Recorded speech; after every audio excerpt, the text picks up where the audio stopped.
By now, everybody has seen something on simple living or minimalism. And odds are about 90% of those people are like, that looks nice. I want to live that way, but in my dreams. No, don't say that. It doesn't have to be extreme.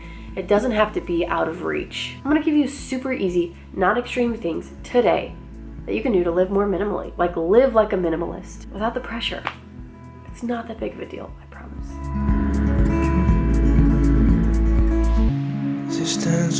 Please excuse the cold that I have today. It's just the season of life I'm in. I have 2 little boys and a baby, and yeah.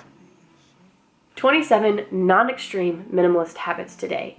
Minimalism doesn't have to be hard, overwhelming, scary, and I'm honestly sad that it has been portrayed to be this extreme thing when really it's the complete opposite. It's about just making everything simple, learning how to enjoy your life, learning how to do your work, your mundane tasks, make room for rest, make room for the things that matter, and stop overcomplicating it. We humans are good at that, aren't we? Okay, let's just get started. They'll speak for themselves, okay? Number 1, ask to borrow things. Somebody offered to buy me a copy of a book that they love, and I said, have you highlighted and marked in your book? Can I borrow that one, read it, and give it back to you? I like the character. I like learning and knowing what they thought was important, what they're highlighting. Way cooler that way. Second example, I had a baby infant car seat in my checkout cart.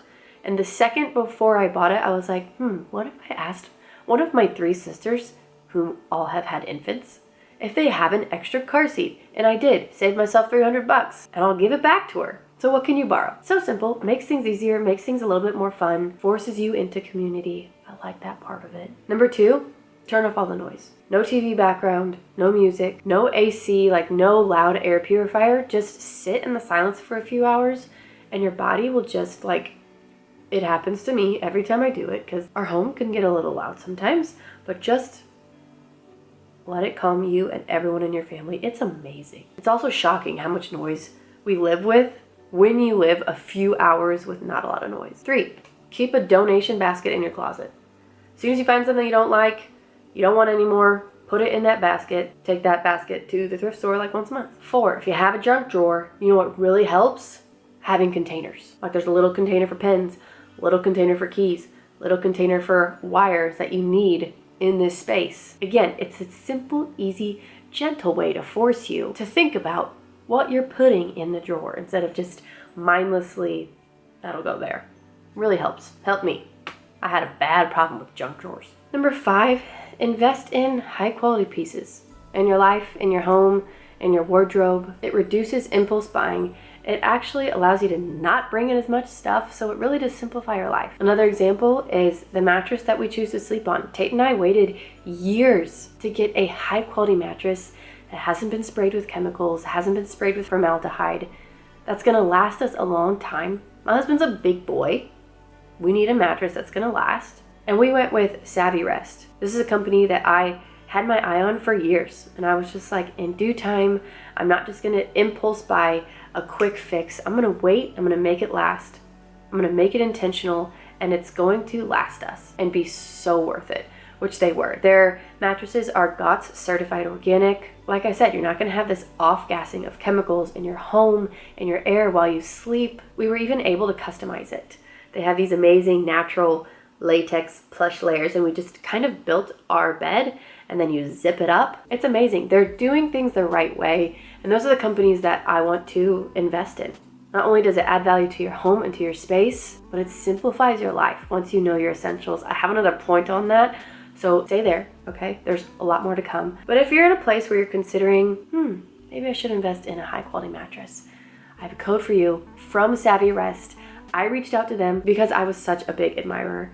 Margaret 20, if you're interested in buying a certified organic mattress, when that's gonna add value. Have I said that enough? Okay, next point. Number 6, do more things outside. Have your phone calls outside. Work outside. Eat outside. I think we all know that being outside has a massive effect on you, so start doing more things outside.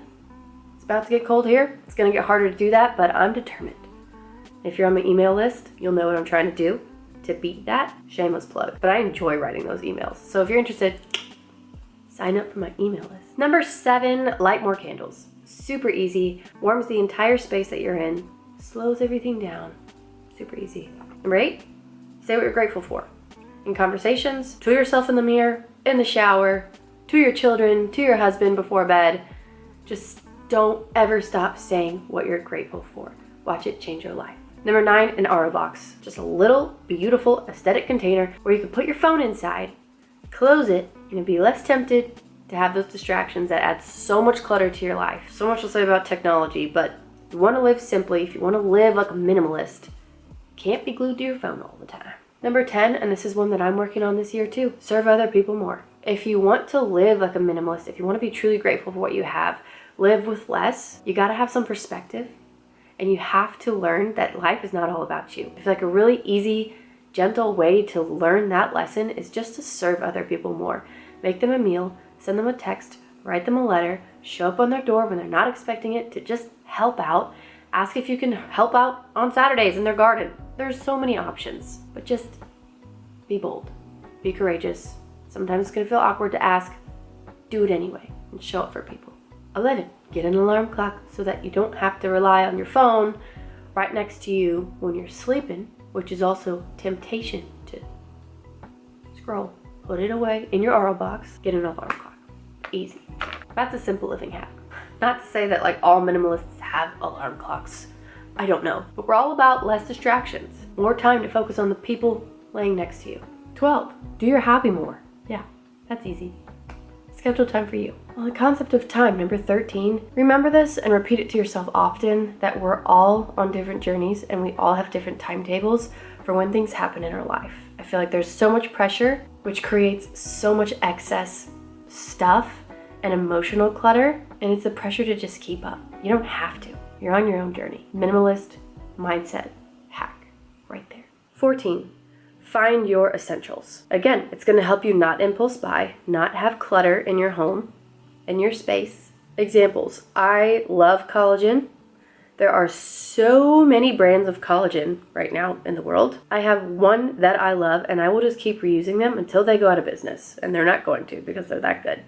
Perfect supplements, collagen. You guys have seen it so many times. But once I do the research, I find the company that does things the right way, that's it for me. I don't fall into the trap of the new shiny things. I just want what works. I want the best quality, and it really does simplify my life. I feel like there's a beautiful lesson to learn from your grandparents and the older generations where they're like, oh, I've been using this coffee for 60 years. Yes, I giggle at my grandmother when she says that, but I also am like, that is a thing of beauty. She is content. She doesn't waver. How many types of coffee are there out there? But she's just simple and she loves it. That's such a good lesson. And all of us young little whippersnappers need to listen to those lessons. 15, one calendar, one journal. That's really all you need. The more things you have, the more energy and time you are giving to that item. That's what all minimalists know. That their energy is sacred, that their time is sacred. They don't need to be giving it to things that don't really matter, which is excess stuff, excess journals, excess calendars, just because they're pretty. 16, you don't have to buy in bulk. Food is one thing, but like the bulk pens, I've said this before, but my husband, I love him. He has a tendency to buy like the jumbo pack of pens when I'm like, you need one or two. Now I'm finding them under the sofa, under my kids' beds, under their pillows, under the chairs, under the dining room table. I'd much rather have one or two to keep track of. That will simplify your life and make you more intentional. Like when you're done, put it where it belongs. It all just goes together. When you have less, you take care of it better because you have more energy for it. Does this make sense? Does it all make sense to you that it's all intertwined and it's so beautiful and you just instinctually learn these things when you choose to live with less? All right, let's continue. 17.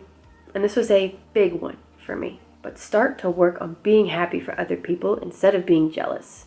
You guys, jealousy ruled my life. It was a humongous burden that I carried from as far back as I can remember. And when I started simplifying and living in a more minimal way, I felt the shift in my head, in my mind, in my heart. I'm grateful for what I have, and I'm genuinely happy that they get that.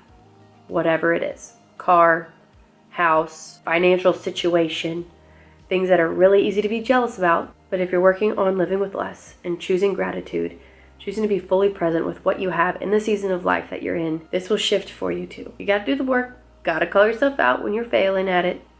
I still do, don't worry. But that's a little hack. If you want to live like a minimalist, be happy for other people. Number 18, one book at a time. Simplify. One book at a time. Number 19, I've done all those wardrobe declutters. They're amazing.